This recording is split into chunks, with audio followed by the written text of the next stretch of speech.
የ7 ዓመት ታዳጊ ታንከር ላይ ወድቆ ህይወቱ ማለፉ እየተሰማ ነው።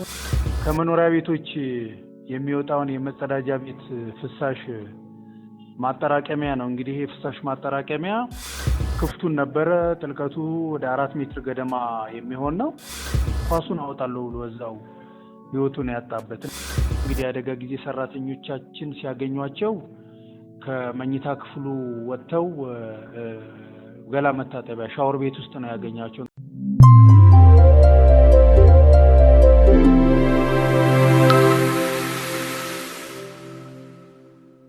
በአዲስ አበባ በላፍቶ ክፍለ ከተማ የደረሰ አሳዛኝ አደጋ። የ7 ዓመቱ ታዳጊ በመኖሪያ ቤት ግቢ ውስጥ ክፍቱን በተተወ የፍሳሽ ማስወገጃ ታንከር ውስጥ ገብቶ ህይወቱ ማለፉ ተሰምቷል። ታንከሩ 4 ሜትር ያህል ጥልቀት ነበረውም ተብሏል። በጣም በሚያሳዝን መልኩ ይህ ታዳጊ ከዛ ከፍሳሽ ማስወገጃ ታንከር ውስጥ ሲወጣ ህይወቱ አልፎ ነበር ተብሏል።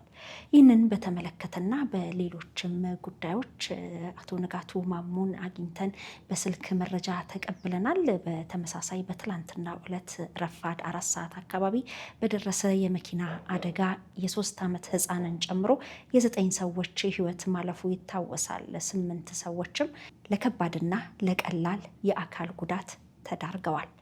በተለያየ ቦታ ላይ አሰቃቂ የሆነው የመኪና አደጋ እንዲሁም ደግሞ በቸልተኝነት ክፍቱን የተተወ ጉድጓድና መሰል ነገሮች ህይወት እያሳጡ እንደሆነ ይታወቃል። በሳሪስ አደይ አበባ አካባቢም እንግዲህ በተነሳ እሳት 2 ሰዎች የ30 ዓመትና የ25 ዓመት እድሜ አላቸው ተብሎ እየተገመተ ህይወታቸው እንዳለፈ ተሰምቷል። ሁሉንም ነፍስ ይማር እያልን ለጥንቃቄ የሚረዳ ዘንድ ምንድነው የተፈጠረው የሚለውን ከአዲስ አበባ እሳትና አደጋ ስጋት ስራ አመራር ኮሚሽን የህዝብ ግንኙነት ባለሙያ ወደሆነው ወደ አቶ ንጋቱ ማሞ ደውለናል። ምንድነው የተፈጠረው የሚለውን በዝርዝር መረጃ ወስደናል። ጤና ይስጥልኝ ንጋቱ፣ እንደምን ዋልክ? እግዚአብሔር ይመስገን። መሲ እንዴት ዋልሽ? እግዚአብሔር ይመስገን። ከሰሞኑ እንግዲህ እጅግ በጣም አደጋዎች እየተበራከቱ ነው። የትራፊክ አደጋውም በተለያየ ምክንያት እንግዲህ የሰው ህይወት ማለፉን እየሰማን ነውና የ7 ዓመት ታዳጊ ታንከር ላይ ወድቆ ህይወቱ ማለፉ እየተሰማ ነውና ይሄ ነገር ትክክል ነው ወይ? ምንድነው ያለው መረጃ? ትላንትና ከሰዓት በኋላ ነው ንፋስ ስልክ ላፍቶ ወረዳ 14 ኃይሌ ጋርመንት እየተባለ በሚጠራው አካባቢ ነው።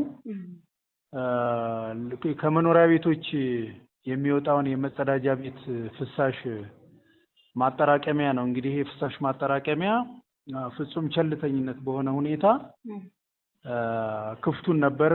ጥልቀቱ ወደ 4 ሜትር ገደማ የሚሆን ነው። እንግዲህ የ7 ዓመት ታዳጊ ነው። እንግዲህ አሁን ባለን መረጃ በዛው አካባቢ ይኖር የነበረ ነው። እዚህ ጉድጓድ ውስጥ ገብቶ ህይወቱ አልፏል።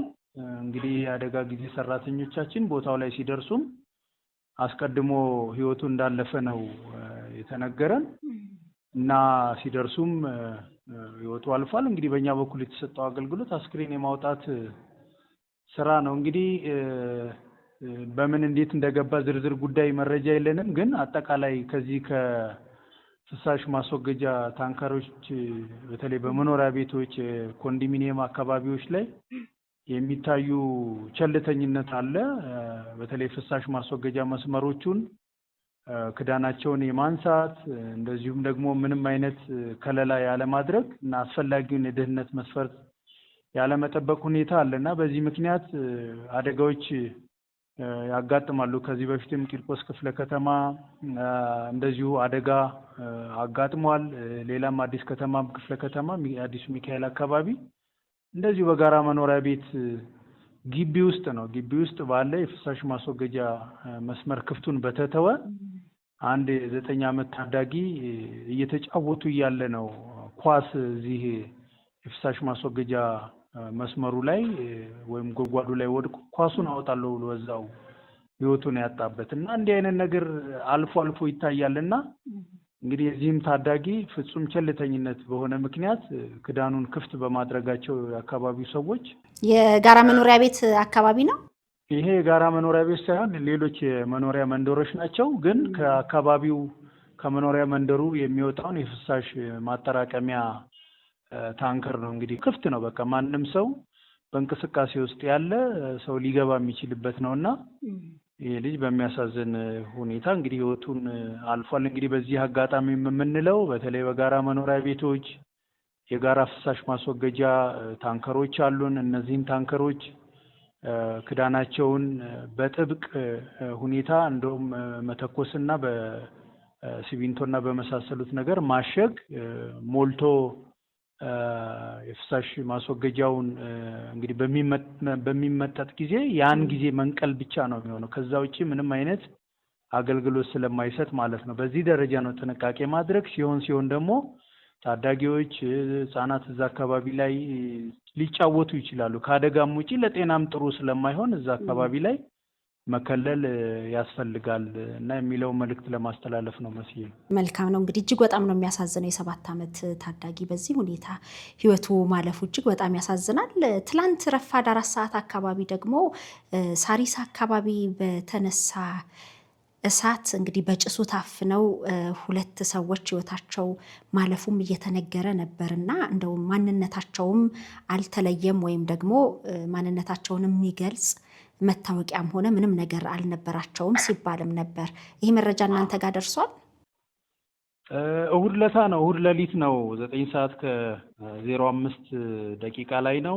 አቃቂ ቃሊቲ ክፍለ ከተማ ወረዳ 6 ሳሪስ አደይ አበባ ገባ ብሎ ነው እንግዲህ በአንድ ፔንሲዮን ላይ ነው የእሳት አደጋ ያጋጠመው። እንግዲህ እሳት አደጋ እንኳን ያን ያህል ሰፊም አይደለም፣ ቀለል ያለ ነው። ነገር ግን የተነሳውን ቀላል የእሳት አደጋን ተከትሎ በተፈጠረ ጭስ 2 ሰዎች በዚሁ በፔንሲዮኑ አልጋ ተከራይተው ይዘው የነበሩ እድሜያቸው 30 ወንድየው ማለት ነው፣ ሴቷ ደግሞ 5 ዓመት የተገመተ ህይወታቸው አልፎ ነው የተገኘው። እንግዲህ አደጋ ጊዜ ሰራተኞቻችን ሲያገኟቸው ከመኝታ ክፍሉ ወጥተው ገላ መታጠቢያ ሻወር ቤት ውስጥ ነው ያገኛቸው። እንግዲህ የኛም ባለሙያዎች ግምት የኔም ግምት ሊሆን የሚችለው እንግዲህ የእሳት አደጋው ሲከሰት እንግዲህ ውድቅት ሌሊት ላይም ስለሆነ በር ከፍተው ለመወሰንም ምን እንደተፈጠረም ባለማወቅ እንግዲህ እዛ አካባቢ ላይ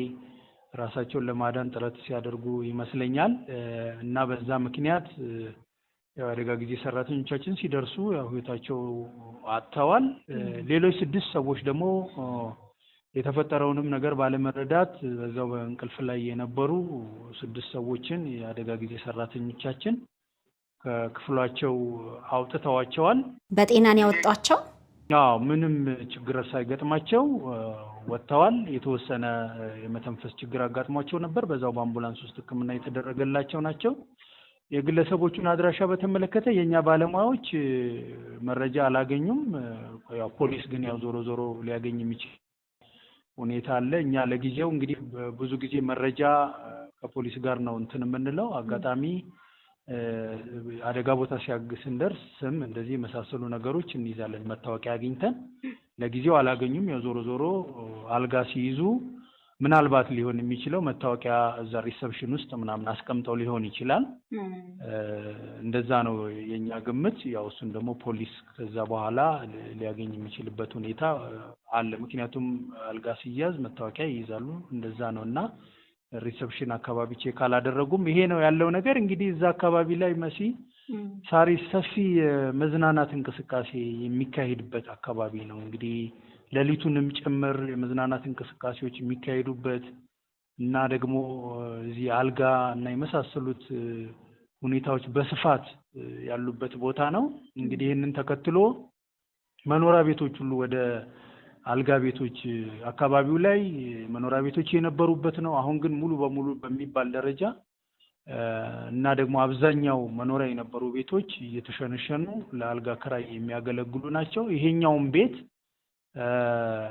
አልጋ የተከራየበት ቤት ማለት ነው ለፓርቲሽን ተብሎ በፋይዚት እና በእንጨት በመሳሰሉት እሳትን ሊቋቋሙ ከማይችሉ ቁሳቁሶች ውስጡን የተከፋፈለ ነውና እሱ ነው የተቃጠለውም። አጠቃላይ ቤቱ በድንጋይ የተሰራም ስለነበረ ሙሉ በሙሉ በቤቱ አልተያዘም። በውስጥ ያሉት እነዚህ ለፓርቲሽን አገልግሎት የተሰጡት እነሱን ነው የእሳት አደጋው ያጋጠመውና ጭስም እንዲፈጠር ምክንያት የሆነው። እንግዲህ አሁን ከተማችን ውስጥ በርካታ ለአልጋ አገልግሎት በተለይ ትራንስፖርት አካባቢ ላይ እንደዚሁም ደግሞ የመዝናኛ እንቅስቃሴ አካባቢ ላይ ደረጃውን ያልጠበቁ የአደጋ ደህንነት መስፈርትን ያላሟሉ አልጋዎች በስፋት አሉና እንግዲህ በኮሚሽን መስሪያ ቤታችን የአደጋ ቅነሳ ባለሙያዎች በደረሱበት ልክ እንደዚህ ቁጥጥር እያደረጉ የማስተካከያ እርምጃ እንዲወሰድ እና ደግሞ አለፍ ሲልም በዚህ በፋየር ኮዳችን ላይ በተቀመጠው መሰረት እርምጃ የምንወስድበት አሰራር አለ። ነገር ግን ዛሬ በየመንደሩም ጭምር አልጋ ቤቶች እየተከፈቱ ነው።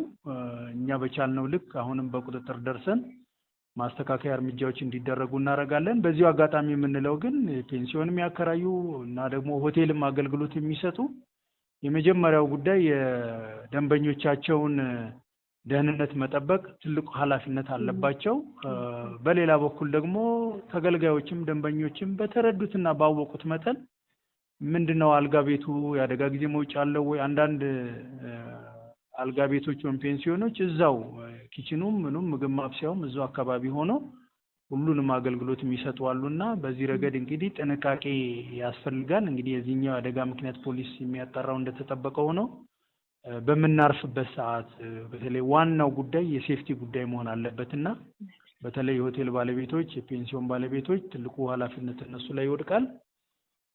ቀደም ብዬም እንዳልኩት እንግዲህ ከዚህ ከሰፊ የመዝናናት እንቅስቃሴም ጋር የዚህኛው አደጋ ምክንያት ገና እየተጣራ ቢሆንም በተለይ በመዝናናት እንቅስቃሴ ውስጥ ያለን ሰዎች በቻልነው መጠን መጀመሪያኛ ከአደጋ መጠበቅ ስለሚኖርብን ይህን ጥንቃቄ ማድረግ ይጠበቅብናል የሚለው መልእክት ለመጨመር ነው። መስዬ በጣም ነው የማመሰግነው። እንግዲህ ለሞቱትም ነፍስ ይማር ነው የምንለው። በየዕለቱ የምንሰማቸው በተለያየ ምክንያት ሕይወትን ሊያሳጡ የሚችሉ አደጋዎች ከጥንቃቄም ጉድለት እያስተዋልን ነው እና እንግዲህ ፈጣሪ ይጠብቀን ነው የምለው። ለመረጃው ከልብ አመሰግናለሁ። እኔም አመሰግናለሁ። ሸገር ኢንፎ አዳዲስ ወቅታዊና ተአማኒ የሆኑ መረጃዎችን ያገኙበታል። ሰብስክራይብ በማድረግ ቤተሰብ ይሁኑ። የምንለቃቸው ቪዲዮዎች ፈጥነው እንዲደርሱ የደውል ምልክቷን ይጫኑ። ውዴታውን ለመግለጽ ላይክ፣ ሐሳቡን ለማካፈል ኮሜንት፣ ለሌሎች ለማጋራት ደግሞ ሼር ያድርጉ። አብራችሁን ስለምትሆኑ ከልብ እናመሰግናለን። ሸገር ኢንፎ ታማኝ የመረጃ ምንጭ